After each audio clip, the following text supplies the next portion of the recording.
Got a laser pointer. Thank you very much, Lisa. Before I start, I just thought I would spend a moment just to tell you a little bit about Platinum Guild International. We're an organization that's dedicated to ensuring consumer awareness and desire for jewelry made out of the most precious metal in the world, and that's platinum. So today, I'm honored to be moderating a discussion amongst this esteemed panel of platinum jewelry pioneers right here in the United States. Each panelist represents an organization that's made an innovative contribution to the jewelry industry. Together, their technical and technological innovations have advanced the art and science of jewelry making and contributed to a more environmentally friendly industry. So, I've said this to them and to Lisa. One of the wonderful things about these fashion conferences that Lisa organizes is the diversity and the diverse backgrounds of the audience. So for those of you who are not working in this jewelry industry, the panel will give you a rare glimpse into the creative think tank that exists in the metal fabrication and jewelry manufacturing world. There's so much thought that goes into transforming precious materials into the beautiful jewelry that you wear. So you might hear some technical information that sounds unfamiliar, but stay with it because I guarantee that you won't be disappointed once we pull back the curtain and let you peek into the amazing workshops of these pioneering organizations. So again, this esteemed panel is Simon Bath from Johnson Matthey, Larry Bach from Hoover & Strong, Teresa Freya from Techform Advanced Casting Technology, and Paul Nort from John C. Nort. So to begin, I want to ask each panelist to take maybe about 5 minutes and just tell us a little bit more about their pioneering platinum technology and how they use that technology to bring that idea to life in the jewelry industry. So let's start off with Simon. Simon, tell us a little more. Sure. Hi, everybody. I'm first, so I'm just going to say a little bit. If we just go way back in time, when the Mayflower first came over from England, you can tell I'm from England, with the English accent, back in 1600 and something. The word was jewellery. It was 3 syllables. It arrived in America and suddenly became 2 syllables, jewelry. That was the first thing that I learned 12 months ago when I took on this market. So moving on, if we come back a little bit sooner, a little bit more to the future, 1817 was when Johnson Matthey first started to refine platinum. So next year we get to 200 years. It's quite an achievement. So there's going to be lots of celebrations and parties and everything else. But if we look at 1817, we started to refine platinum. Why would we start to refine platinum or precious metal in general? It is because it is a fantastic product that you can get 100% pure, 99% or 99.5% pure every time. You can use it in all sorts of applications. It can go round and it can be refined back to its purest level. It is an amazing product. Now, since 1817, we've kind of gone on and on and on. Johnson Matthey has come up with some amazing ideas of what we can do with that pure product, the refined product. And it goes in, there's some slides rolling around the back there. It goes into all these technical things that we take for granted today. The cell phone, for example, that you've got has all glass components in there. Those glass components have to be grown in platinum crucibles. This may be a little bit technical, but there is a reason why I'm kind of giving you the background here. Nitric acid, the food that we eat, the wheat that is grown that now feeds 7.4 million people on this planet, it is nitrogen. And nitrogen goes into the fertilizers, and the fertilizer goes into the ground that then makes everything grow. That fertilizer, the catalyst in that fertilizer is platinum. And it is the platinum that makes the nitric acid that goes into the fertilizer. Getting the theory? Platinum is not the end product. It is the catalyst, or it is the part that makes the part, that makes the part, that makes the part. So then we bring it all the way, and I could come up with 100 examples of different things that these things go into, that platinum goes into. So let's bring it into jewelry. Jewelry, or jewellery, is what we wear, and we actually wear platinum, and we show it off. It is a finished product. Now, how do we get that platinum to be so resilient, hard, shiny, reflective? The wonderful jewelers in this world, not Johnson Matthey, the wonderful jewelers in this world take the product, make it, shape it, form it, use it in all different ways. But what Johnson Matthey does is we can come up with different alloys, we can take all of this technology that sits behind it and put it into the ring or the brooch or the necklace that you then give or buy as an emotional purchase. Now, my final point is what we want to do, or what I feel is we've got this next generation coming through. So when we look at clothes, we look at purchases here, it is an emotional purchase. And I keep rubbing my ring here on my finger because this is emotion. This ring here on my finger is made of gold from my parents, my grandparents, and my great-grandparents. My parents had got all this spare jewelry, they melted it down into this ring. Both me and my sister, or my sister and I, have a ring like this. And it goes with me everywhere, and it is my family. So when we come to jewelry, it is emotion. So let's take that into context with the new millennia coming through, this next generation of people wanting to purchase platinum or purchase platinum jewelry. It is an emotional purchase. I honestly feel that if we tie your cell phone, your catalytic converter, the food that we eat on the table to platinum, you can then tie that to the jewelry. And when you hand or purchase a piece of jewelry, you are purchasing the piece that stands for everything that you see behind and the benefits that we all get out of platinum today. Thank you. Thank you, Simon. 5 minutes, or did I go over? No, you were good. All right. Larry, tell us a little bit about your pioneering innovation. All right. Thank you, Kevin. Thank you, Lisa, for putting this conference together and for inviting us. Simon, you started with the Mayflower, 1600s. 16 something. And we all, of course, descended in our DNA in America from the Brits. So I wouldn't say that. There's a good, well, the country did. This is a good handoff. I want to start in 1840, which is a little bit after the Mayflower. But Hoover and Strong is one of the largest multi-platform independent jewelry manufacturers in North America. We have a refining division which started in 1912, and over the years we added capability to make mill product, wire and sheet, and the components that go into today's jewelry. And we make platinum, gold, silver, and palladium. But our company's the roots of our company are in platinum. In 1840, a British scientist named Warren de la Rue enclosed a platinum filament in a vacuum tube and created one of the first commercially viable light bulbs. But platinum was very expensive. And between 1840 and 1912, when Hoover and Strong was founded, the industry began to switch to carbon and tungsten light bulbs, although platina was used as the connector filament. And in 1912, there were two men living in hardscrabble Buffalo, New York, named Harry Strong and J. Hoover. And they needed something to do. So they realized all of these light bulbs being switched over contained platinum. So they started a business to recover the platinum from the light bulb and work on selling it.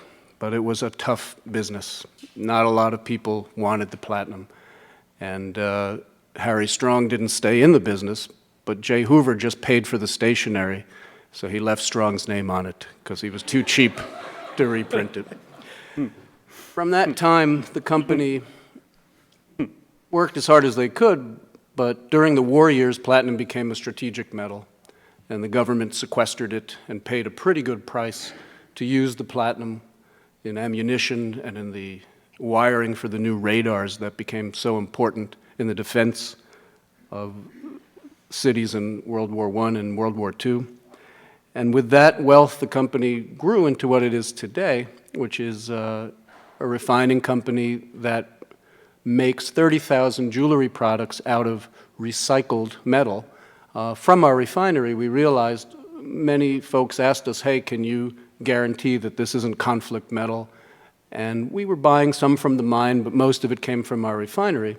So it's a real pleasure for me to represent the fourth generation of the company, Torrey Hoover, who realized, since at that time 80% of our metal was being recycled, he could work with other companies, and we work with Johnson Matthey and other companies when we need recycled metal.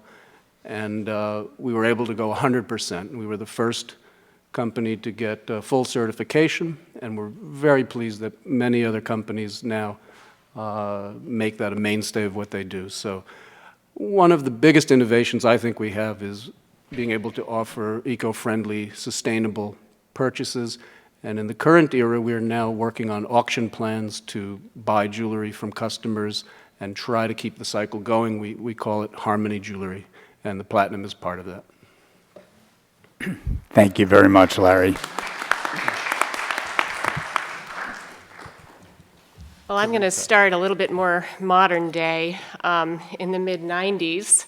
How many of you in the room remember the renaissance that took place with platinum jewelry in the mid-90s?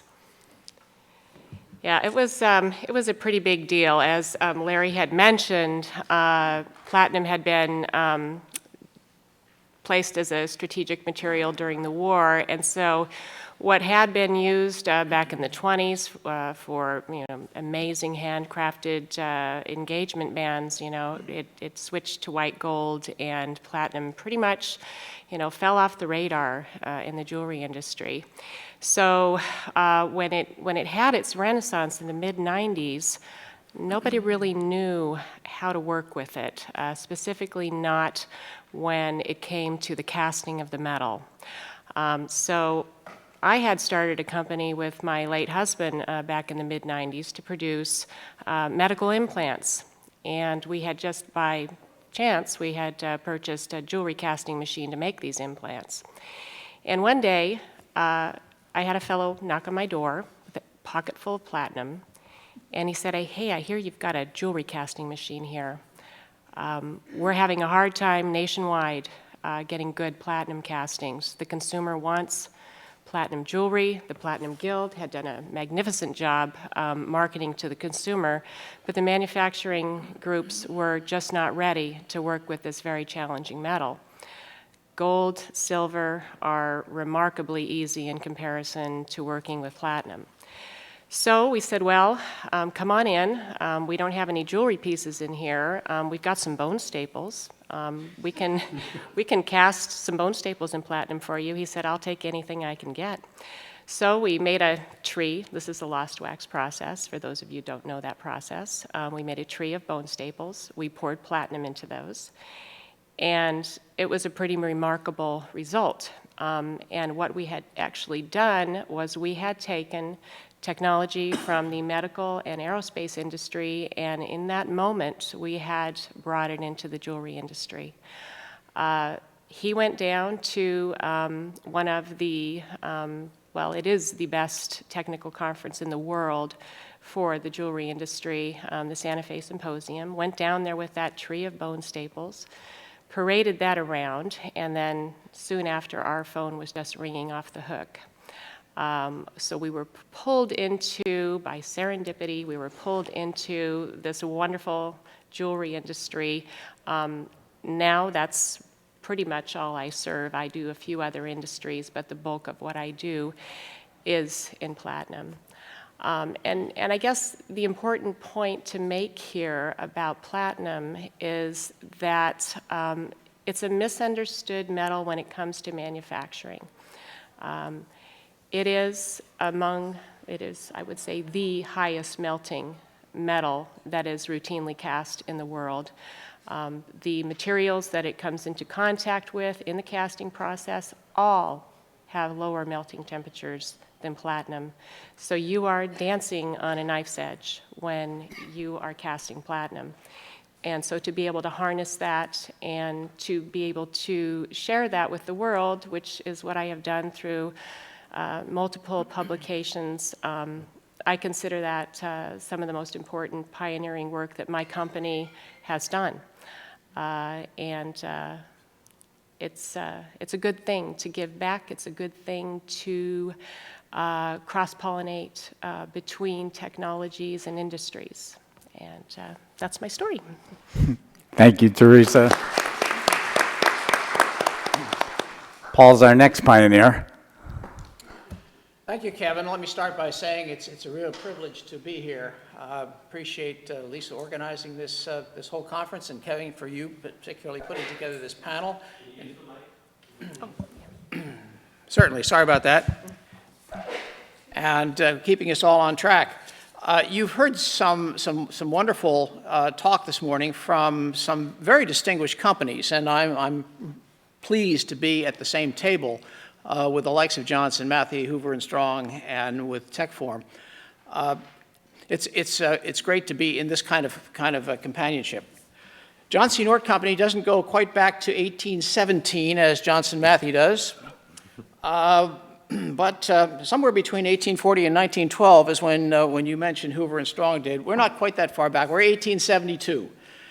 My company was started by a German immigrant craftsman who learned his trade in the Hanau-Pforzheim region of Germany, came here just after the Civil War, and started a business right here in Lower Manhattan on Maiden Lane called the John C. Nord Company. They made chain and gallery and other jewelry products. I don't know if they made platinum at that time, but anyway, 4 generations later, here we are, until just last June, when after 144 years under the Nort family name, we are now a part of the Richline Group, a Berkshire Hathaway company. Fortunately, we are continuing all of the things that we have done, and I'd like to just tell you briefly about how we interface with platinum.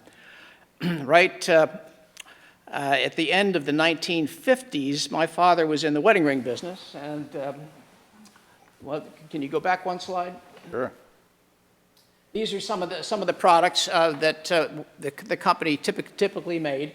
These are platinum wedding bands. You see a variety of them there. Diamond bands, carved bands, and on the bottom you also see 2 different colors. That's actually platinum bonded to 18 karat gold. We were looking for mechanisms for taking advantage of this resurgence in platinum that Teresa spoke about in the mid-90s, and adapted the process of hot extrusion for the purposes, now you can go, of making seamless tubing. The way we make wedding bands is to make basically water pipe made out of platinum, and on a lathe it is cut and formed into jewelry of all kinds. In this particular manifestation, it's rings. And you can see there, once again, that's actually platinum on the outside of the tube and 18 karat gold bonded to it on the inside. Let me just tell you briefly about this process, because as Teresa really mentioned, platinum is much different from working with gold and silver.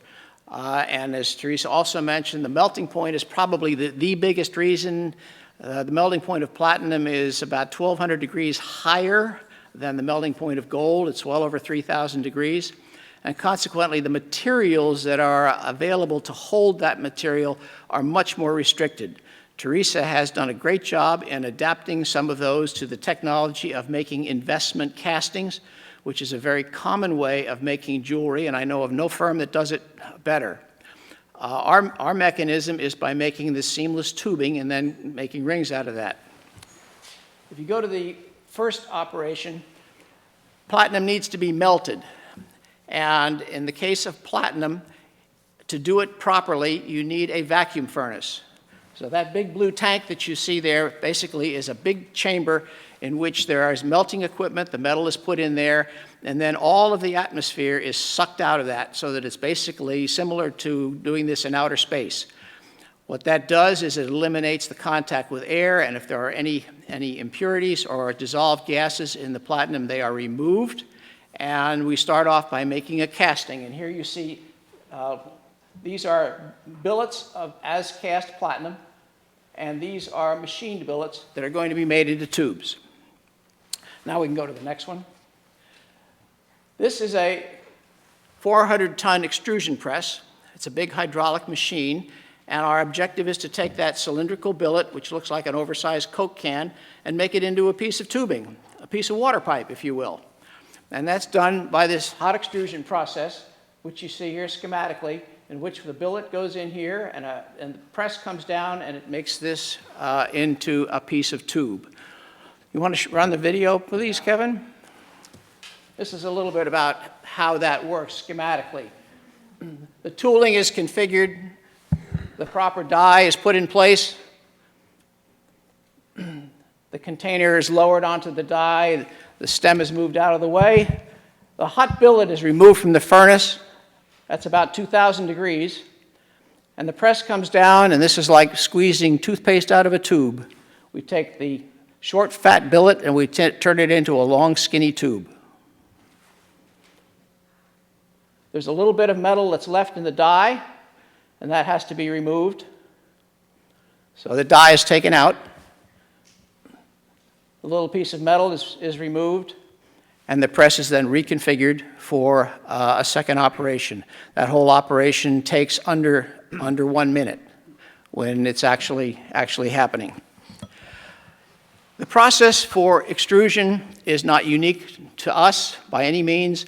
It was pioneered many years ago. My father first saw it in the 1950s at the Phelps Dodge Copper and Brass factory and decided he'd try and apply it to metals.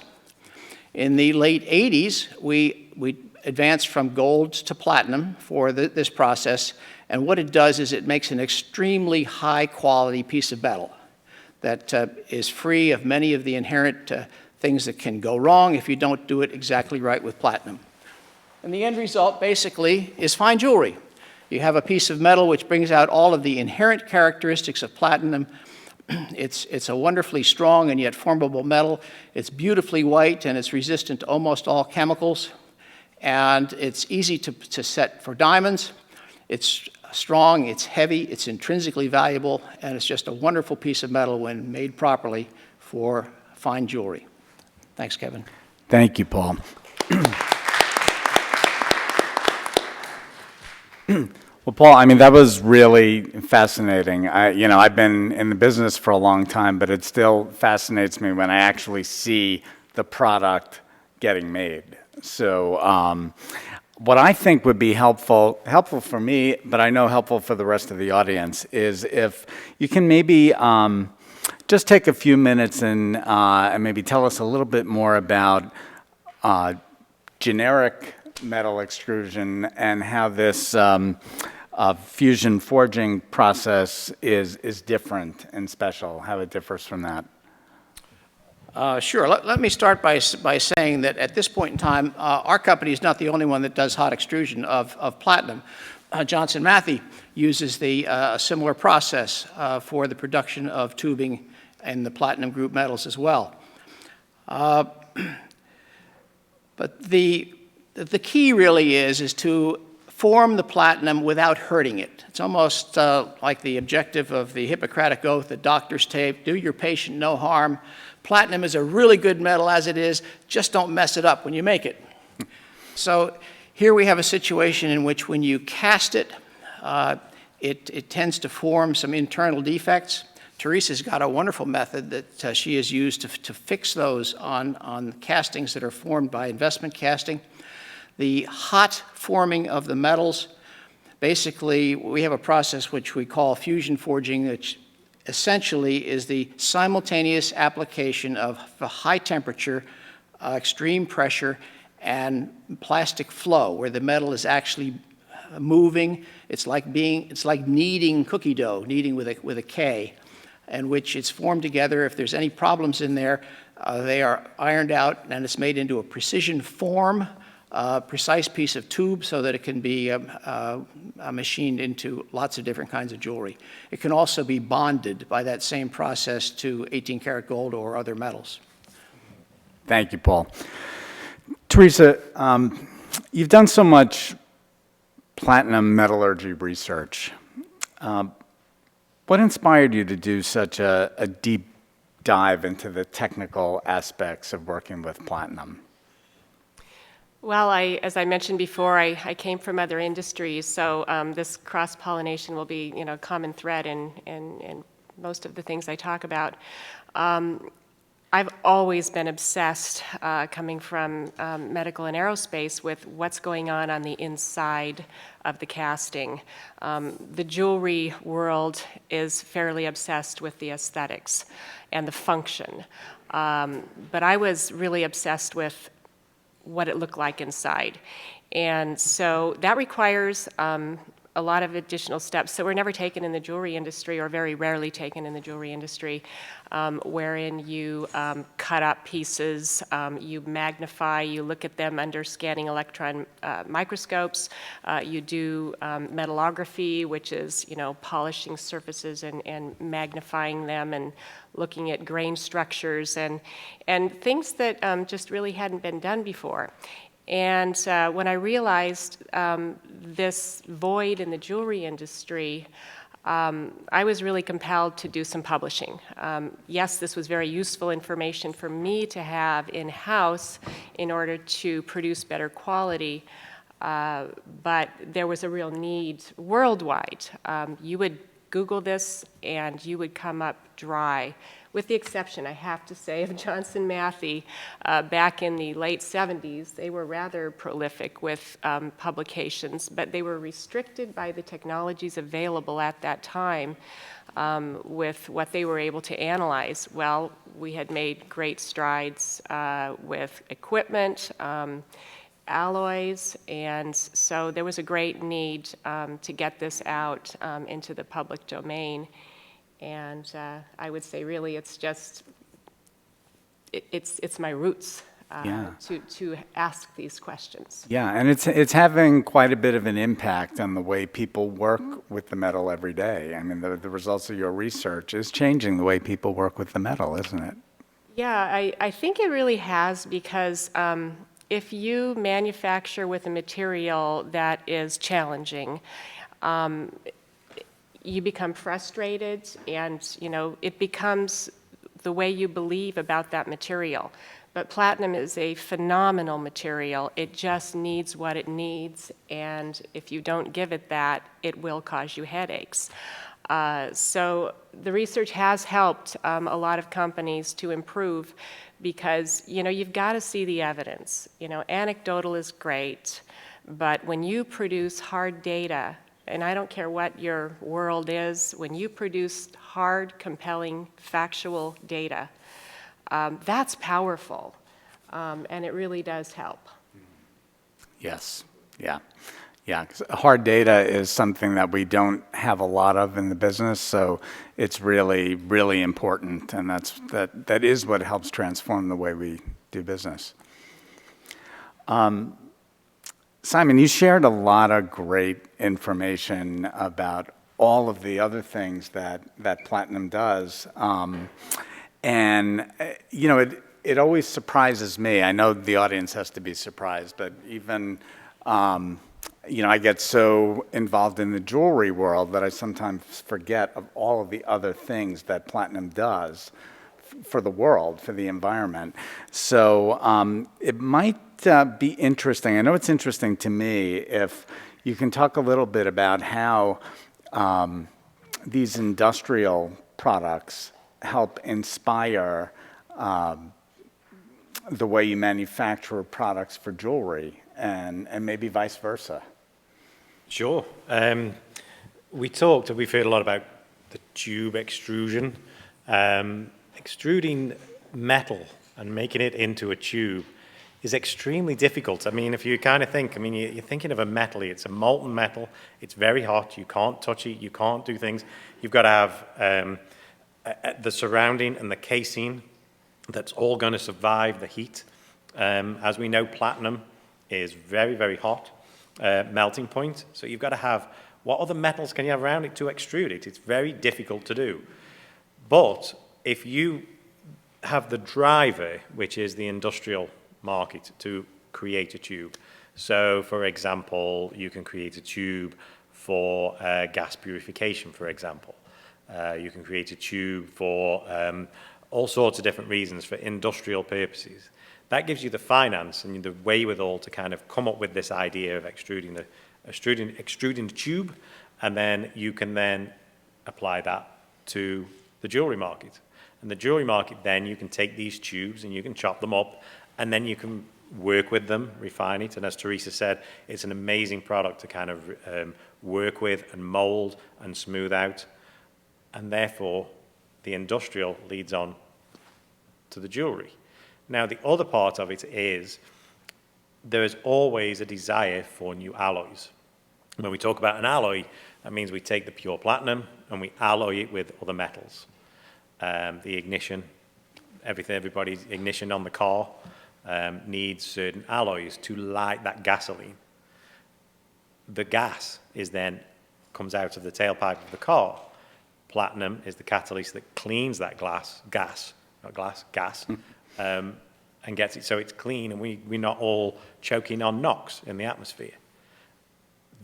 Those alloys then, and those ideas, and that technology of bringing metals together and melting them together, you can then understand what is needed to make jewelry more robust, more reflective, less scratch resistant, or more scratch resistant, wrong way.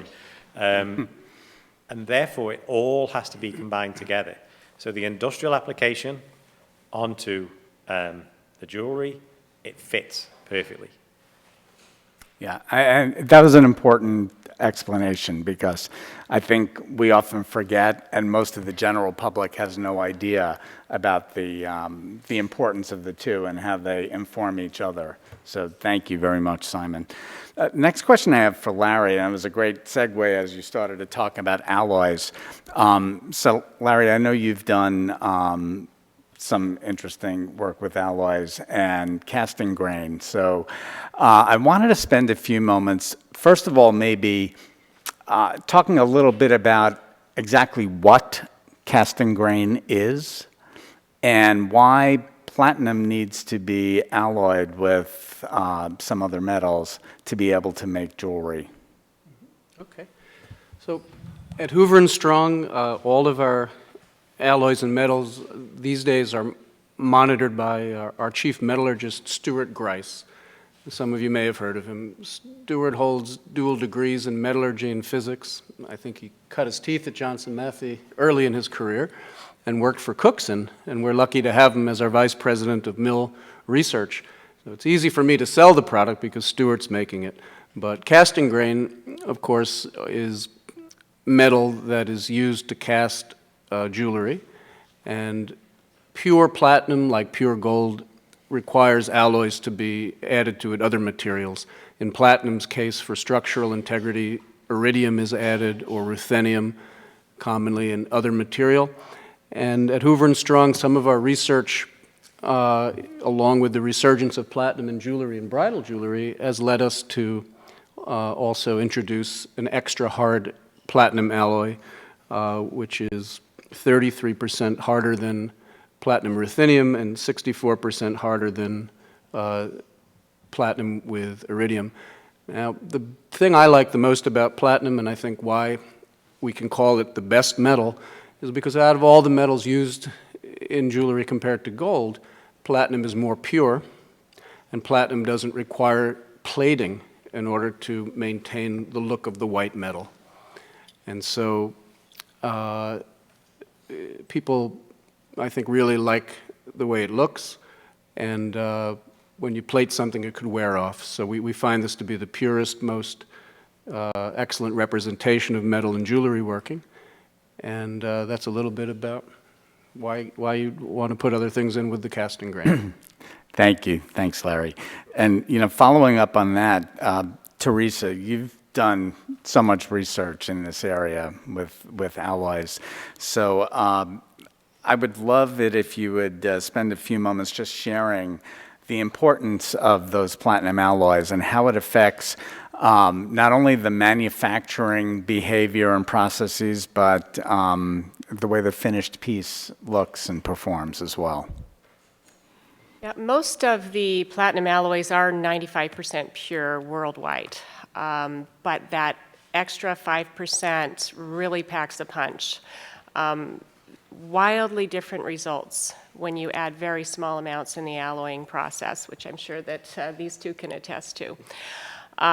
Platinum cobalt, for example, You can cast filigree designs.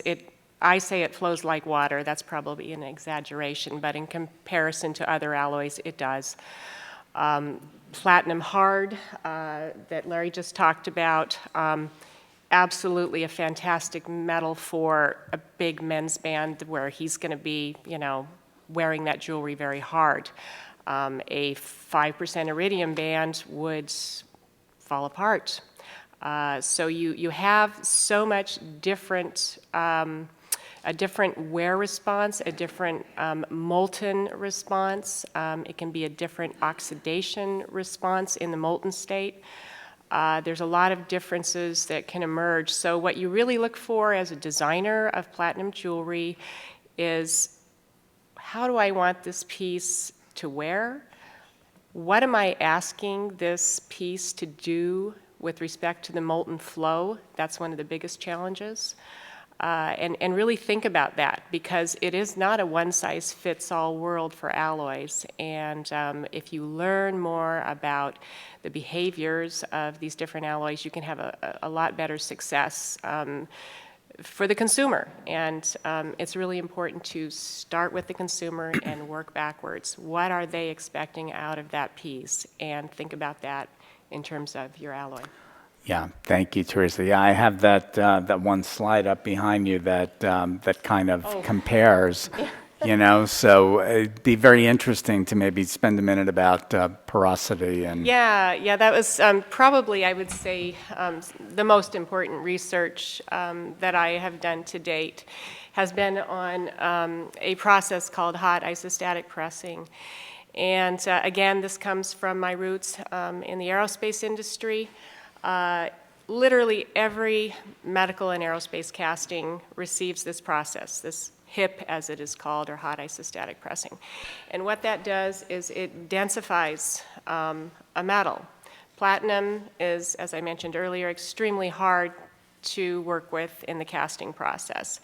You cannot cast it without some degree of porosity. And what you can see, and this is actually a very good casting on the left. This is sectioned down the middle and magnified. It just solidifies so quickly that it can't, and I don't want to get overly technical for those of you who don't live in this world, molten metal needs to keep feeding. It needs to keep flowing as it solidifies. And because of the rapid nature of solidification in platinum, it tends to want to do what I call shrink on itself. So it's looking for that molten feed, it can't find it. So you end up with these micro voids, which can be a problem in a high polished piece. You can also get macro voids, and those can be a problem for structural strength. So what we did was we, again, produced the hard data to demonstrate that this process that works very well in medical and aerospace casting, indeed, it also works very well in platinum. And the section on the right is a platinum casting after hot isostatic pressing. So you can imagine the bench jeweler that is polishing this piece on the right is having a much better day. And it's all about the jeweler and what they do with the piece. It's so important that it's finished, just right. And that's consumer back. Again, let's think about our customer. I understand one of the things I've learned this week in New York is that in China, the customers for the high-end jewelry have microscopes at home. They even have a jeweler in their household. Wow. And they're putting the jewelry under the microscope, and they're going back and saying, this little. Now, this never happens in America. Maybe somebody might pull out a 10x loop. But this, I cannot tell you how many times I heard this story. Wow. So we have to raise the bar, and we have raised the bar tremendously in this country for platinum manufacture. And it's this type of work where you have to get obsessed with what's underneath. Because when you start polishing, it's going to bloom. Yeah. Thank you, Teresa. It's really fascinating. One more alloy question for Paul. Paul, in your fusion forging process, are there any alloys that work better than others? Are there specific ones that you use, others that you avoid? Just maybe a little bit more information about how alloys are important to that process. Sure. As has been mentioned, pure platinum, it's a wonderful metal, but the problem with it, it's very soft. So that you can make jewelry or other things from pure platinum. However, it's not very durable. If it's got some fine filigrees and it gets just the slightest bit of abuse, it's going to bend. It's not going to corrode, that's for sure, and it's going to stay white forever, but it isn't strong enough. So we put alloys into it, and as Teresa said, 5% goes a long way. And typically, the marking requirements are that to mark an item of jewelry platinum without qualification, it needs to be at least 95% platinum. The other 5%, typically in this country, is ruthenium, which is one of the 6 platinum group metals. There are 6 elements that are clustered around the middle of the periodic table that are called the platinum group metals, or PGMs. And typically, those metals are used to alloy with their brothers and sisters. So platinum is often alloyed with ruthenium, which is another platinum group metal, or with iridium. 5% iridium really isn't enough to give it enough strength, so typically it's 10% of iridium, but now you have the problem that it no longer qualifies to be marked platinum without a qualifier. But you may see some jewelry, platinum, 10% iridium. And that's perfectly fine jewelry. It needs that qualifier on it. The process that we have is adaptable to all of the metals. From the industrial standpoint, platinum is also alloyed with rhodium, which is another platinum group metal. It's alloyed with nickel. It's alloyed with tungsten. And as Teresa mentioned, cobalt, or a combination of cobalt and copper. All of those materials have different end uses. Platinum rhodium is heavily used in the glass industry, for instance. I think Simon mentioned that if you want to hold molten glass, it takes some special materials to do that, and platinum rhodium is one of the materials that does that. It's also used for rocket thrusters, believe it or not. We can get into that another time. But the process that we use, basically the hot extrusion, the fusion forging, is adaptable to all of them. So the process works well with each of them, but the alloy is determined by what its best end use would be. Thank you, Paul. So I want to shift now for a moment to the subject of sustainability. And all of the companies on this stage today have all made a commitment to all of their companies represent a commitment to sustainability and responsible sourcing. But Larry, you told us a little bit about your Harmony Precious Metals and Gems program. So tell us a little bit more about that and its importance to the industry and to the consumer. Well, we believe, as everyone else up here, that we're entering a time when sustainability is critical to balance our future, and we think it's a good commitment to the community. Metal mining can be damaging to the environment in which it takes place. In the American West, mercury that is seeped out of mines still represents one of the largest sources of water pollution in the United States today. We're working with great organizations like Pure Earth to remediate that. In our own refinery, we have adapted energy savings techniques. We have permits to discharge pollution into the water and air in our communities by law, but we exceed that. And most importantly, because we have our refinery, we've worked with a company called SCS to certify that all the precious metals that leave Hoover and Strong are made from refining lots or certified lots that were refined from product that existed in a final form. For us, recycling is taking a product in one form, reprocessing it, and introducing it in another form after it's come out of the ground.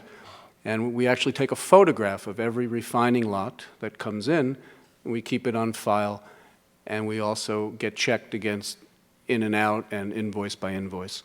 And what we're working on doing, and in the panel before, we were talking about apparel and how many consumers know about it. I mean, we firmly believe that once people understand the true cost of something, and once we educate people, they'll make good decisions. But the key is how do we educate people?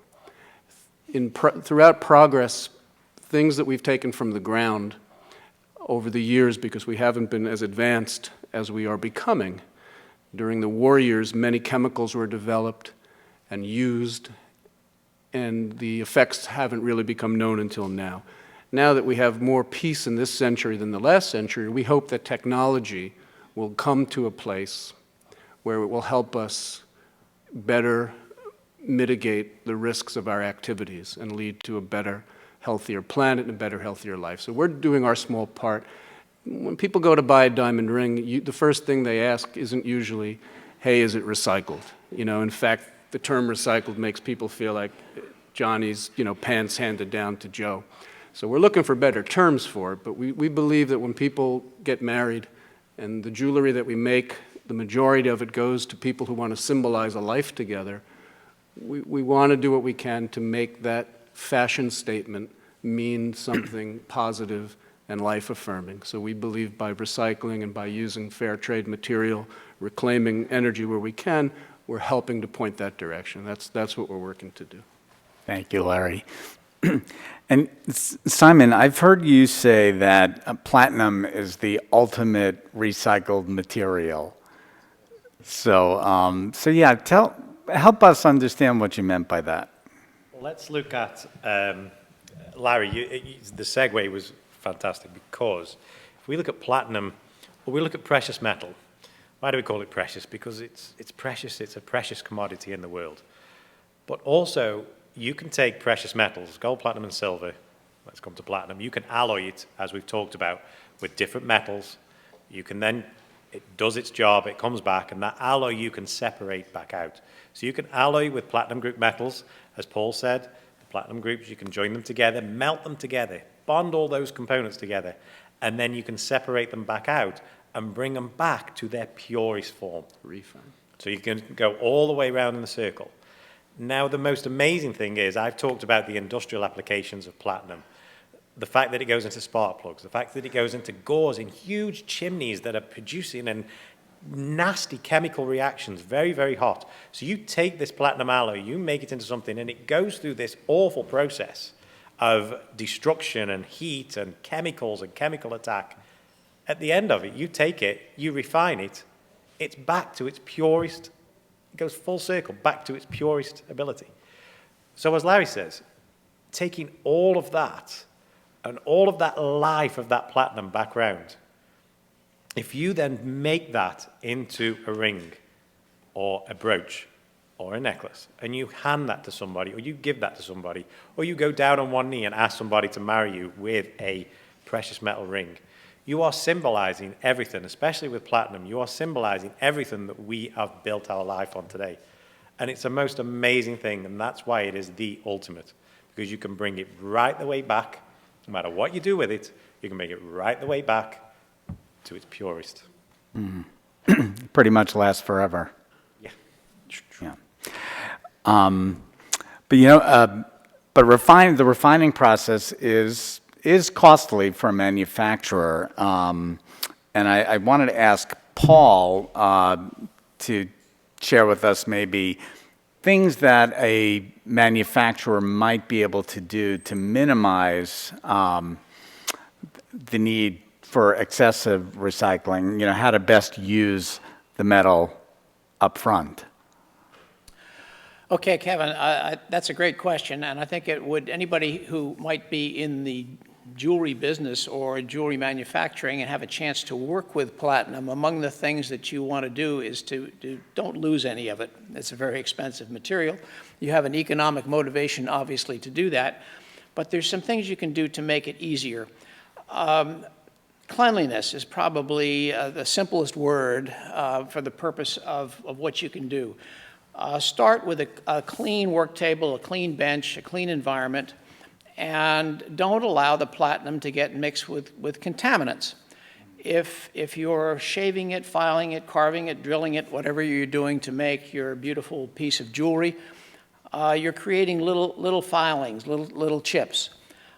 If they fall on a clean surface, put down a piece of white paper or something to do that, and collect them all. You have an opportunity to recycle them in a shortcut mechanism. If, for instance, you're working with platinum 5% ruthenium alloy, and you make some chips, some turnings, some filings, and they are perfectly pure, not contaminated with some other material, you didn't get any gold or brass or anything else in there, or even just shop dirt. It's possible to take those chips and to simply remelt them and make them back into a usable material without the process of refining. As Simon said, it is possible to take the material, regardless of what happened to it, regardless of the contaminants, and to indeed get the platinum back. However, that involves some nasty materials. There's a lot of chemicals involved, there's a lot of chemistry, it's expensive, there are some inherent losses. Yes, you can do it, but in terms of sustainability and environmental friendliness, if you can avoid the use of all those chemicals in the refining process, you'll save yourself a lot of time, effort, and it's just a good thing to do. Yeah. So, one word, keep it clean. Thank you. Thank you, Paul. So what's next? Larry, what do you see as the role of platinum in the future of jewelry manufacturing?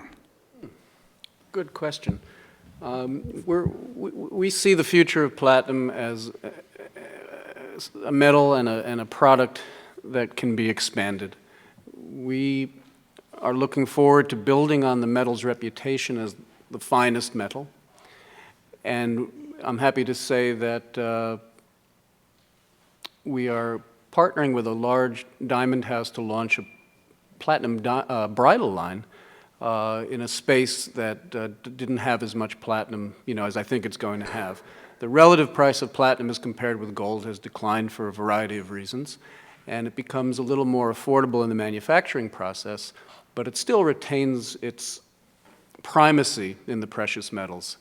It needs a whole separate set of tools to work with. As Paul mentioned, you want to keep it clean. It takes a special jeweler who is really skilled in working the metal because it's not going to be plated. The surface is going to be there.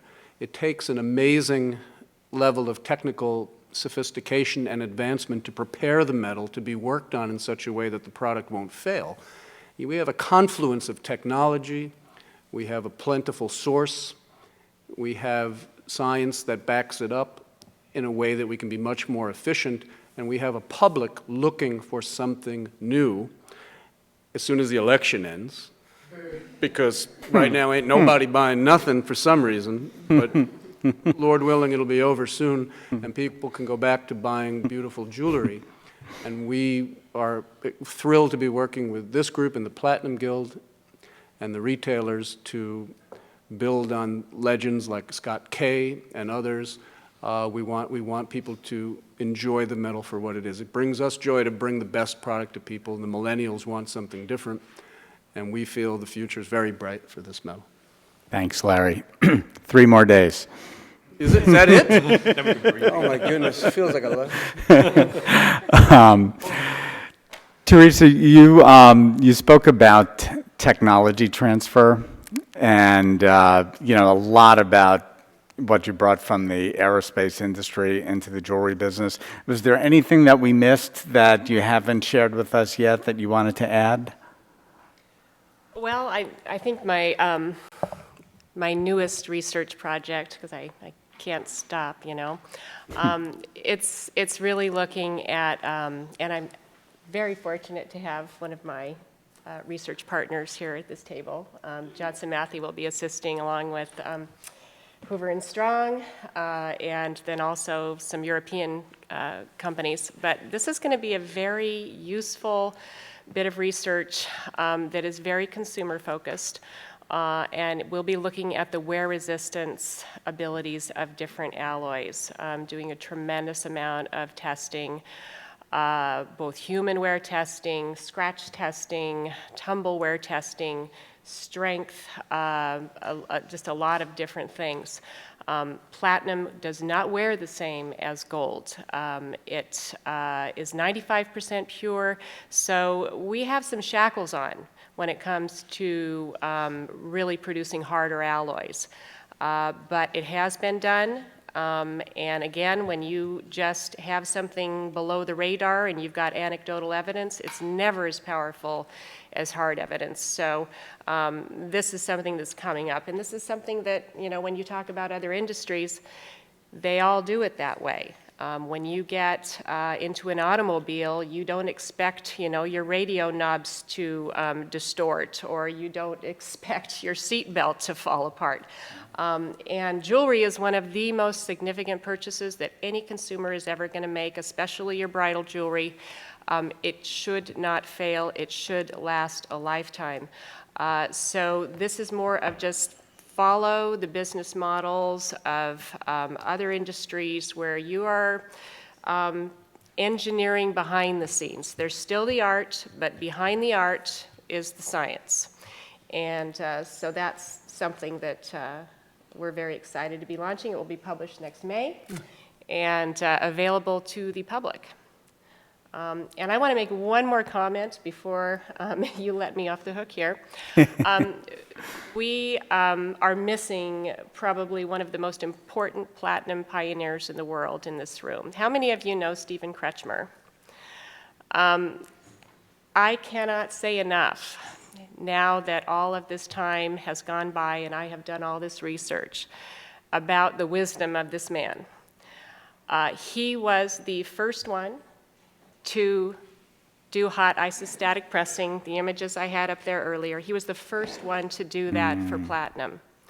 He was the first one to introduce a hard alloy that you now have. It's a different chemistry, but he knew it. He absolutely knew it. I could go on and on about the talents of Stephen Kretschmer where platinum is concerned, and I just felt like he really deserves some recognition here today because I personally stand on his shoulders, and I was lucky enough to have met him a couple of times. Thank you. Thank you, Teresa. Well, I think, you know, to kind of tie this all up, you said something to me that I loved. You said the thing about pioneers is that they keep on pioneering, like Stephen Kretschmer and like all four of you sitting here at this table today. So I think this is great information that we shared with the audience, and I just wanted to ask if we have any questions from the audience now before we conclude.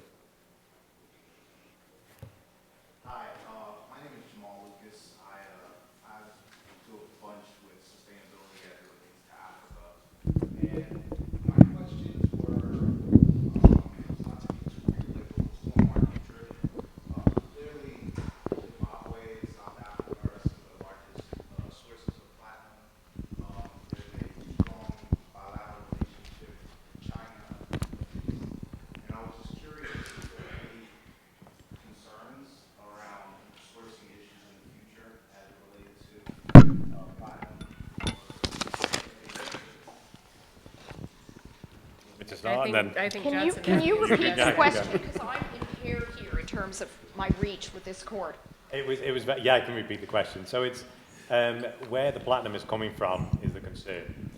It's a concern of everybody. It's a concern of everybody on this table, on this panel. It should be a concern of everybody in the world. There are emerging and there are already mines and sources that are classed as ethically sourced. We do everything in our power to refine and claim back all of the platinum, so it goes in a cycle, but there's always more that's needed. What we have is we have the ethically mining mines highlighted. We have them categorized. You can source and you can request that type of platinum. It is one that we are driving more and more, and we're driving all suppliers. I reference back to a past life of mine, which is the automotive industry. the automotive industry came up with what is called a TS standard, which is a quality standard. That standard, they drive down from the car manufacturer, so from a Ford or General Motors, they drive it down to their suppliers drive it down to their suppliers, and so on and so on and so on. There is this emergence of emerging requirement for ethically sourced material, and it's not just platinum, it is everything, because we scar in the world in what we're doing, and there is this understanding now we have to do things differently. I hope that answers your question. Yeah, I would add, Go ahead. we congratulate Johnson Matthey for pioneering the designation of mining impact in platinum. At Hoover & Strong, we're working right now very hard to bring fair mined gold, ethically sourced gold, to market. We have shipments coming in that are expanding all the time. We're making that available on our website if anybody wants to purchase it. And I think once the market is created for this gold, it would be a natural step to work on bringing that out with platinum. But the trick is to create the awareness, to create the demand, and have the demand then flow with what people are asking. So by calling attention always to the issue and highlighting it, it'll make people think it will create the market. But I think we chose to start with gold because 80% of our product is gold, and I think platinum is going to follow shortly with that. So I thank you for that question. Yeah, and platinum occurs in such a small, controlled area as well. So gold mining is a lot more expansive, but most of the platinum mining takes place in that one region. And you know, this nascent movement that we have going on in the jewelry industry towards fair mining, without that, I mean, if you would have asked me a couple of years ago, is there any shot at ever getting fair mined platinum, I would have said absolutely not. But now we can actually imagine this. If the consumer drives it, it's a big difference than if it's just driven, you know, by companies that, you know, have a marketing model or something. I have much more hope now that pressure will be brought on these companies to do the right thing. And they're already doing a lot of right things. I have to say, I learned a lot from Johnson Matthey. You see the headlines about labor strife. You know that platinum mining is inherently a dangerous thing because it's 10,000 feet down. But they have made progress, and I think that's what we look at when we look at responsible supply, is that this is not an overnight deal. It's, can we see incremental progress? And I'm excited about what's happening in our industry and waiting to see how that bears fruit in South Africa. Yes, and if you could use the microphones, that would be great. Because we're recording. I agree with everything you're saying about the mining. The next program is going to be on diamonds and how important it is. But to reinforce this with the consumer, I think really hurts the consumption of jewelry, because now the consumer is spending more time thinking about this, and every jewelry they pick up, they're questioning it. And as much as everyone in this room can do it, it's going to have effect on the long-term purchasing. It's like the Blood Diamond movie. That was really so far out of line, but it really crippled the diamond industry for a long time. Same thing happened with tanzanite. Many years ago, there was one dealer that came into the United States with tanzanite, never sold a piece to my knowledge. It was in the Wall Street Journal. I was in Tucson when that happened. The market completely closed up. They couldn't give away tanzanite for several years, and I don't think it's ever come back from there. So I think we have to be concerned with looking at both sides of this question. Well, if you listen to the fashion industry presentations this morning, those were very enlightening. I mean, it's something where you cannot put your head in the sand. You know, H&M and Zara, they had protests out front. And so what have those companies done? You know, they've started to make that incremental progress. And so I think that that's working. Awareness is really important. Yeah, so if we put our heads in the sand and say, well, we don't talk about this, maybe it'll go away. Yeah, it won't. It won't. It's pervading many, many industries, not just ours. Right, but that sentiment is what is going to modulate the progress of this. I mean, I've sat across the table from people as diverse as Walmart, Signet, the Secretary of Commerce, the Retail Federation, talking about that very issue. I remember Walmart came out maybe 8 years ago where the chairman said they were going to start a sustainability index and they were going to rate all products. And, you know, there was that concern, and what we ended up calling it was the dichotomy effect.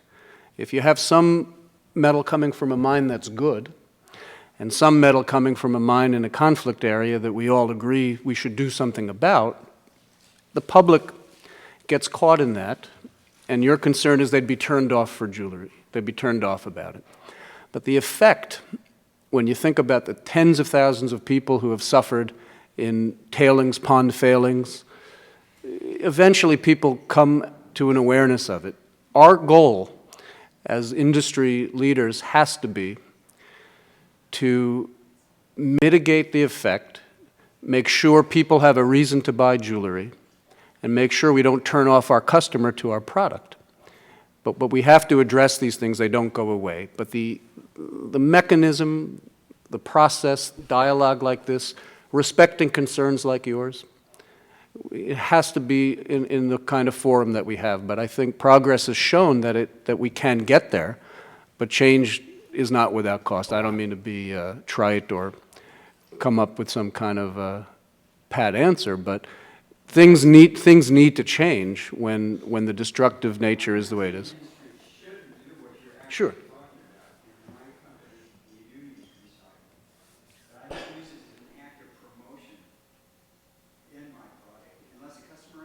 Right. And I don't know of any jeweler who yet, you know, we have thousands of customers at Hoover & Strong. All of our product is 100% recycled, and maybe 4% of all of our customers actually put it on their marketing right now. I wish it was more, but they don't. And so we have to respect that. But young people do ask for it more and more. And I would just, if I may, I would say one more thing. The value of what we make as jewelers is not always appreciated by the people who buy the jewelry. A lot of the jewelry stores today are filled with jewelry that comes from far away in styles that look very similar everywhere you go. And the retailer who sells it isn't the person who makes it in all cases. But we're very encouraged to see a movement back to the manufacturing jeweler here in the United States, who with their own hands makes jewelry for customers that they get to know and design for, and then feel proud to use a special metal that is rare.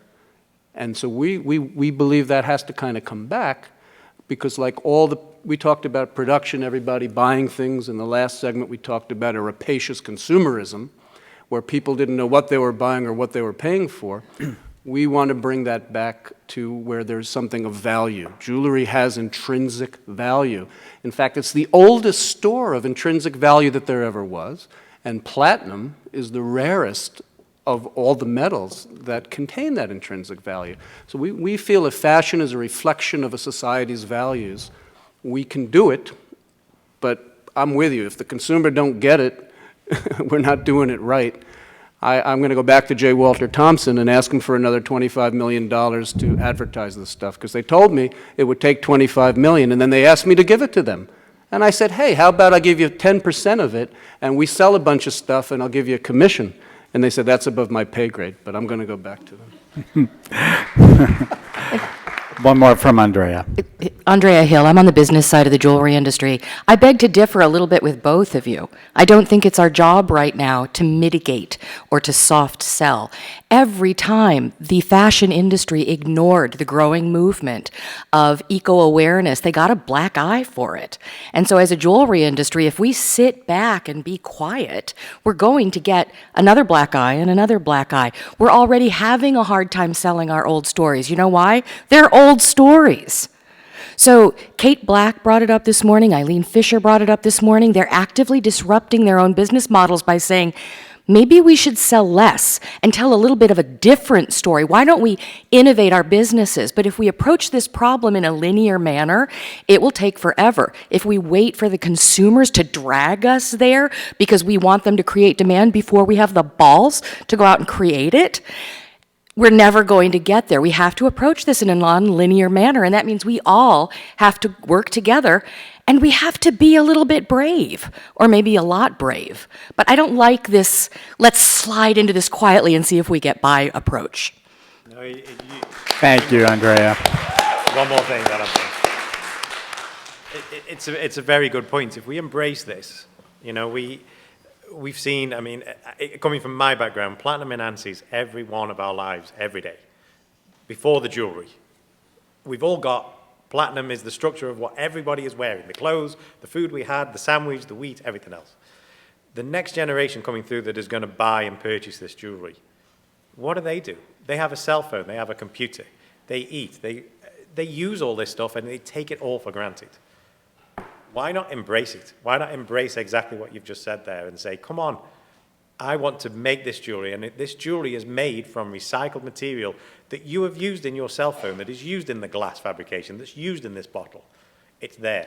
We can grab it and we can move forward, and we can use it, embrace it, and use it as a marketing tool. So do you think there's going to come a time when all of the world's platinum needs can be satisfied by the platinum already introduced out of the ground? Is it possible? For jewelry, yes. I don't know about the other stuff. That's an unknown. I wouldn't like to answer. Well, on that note, I just want to say thank you very much to Simon Bath, to Larry Bach, to Teresa Freya, to Paul Nort, and to everybody in the audience for your great questions and your time and attention. Thank you, everybody. Thank you. Good stuff. Really nice to see you in person.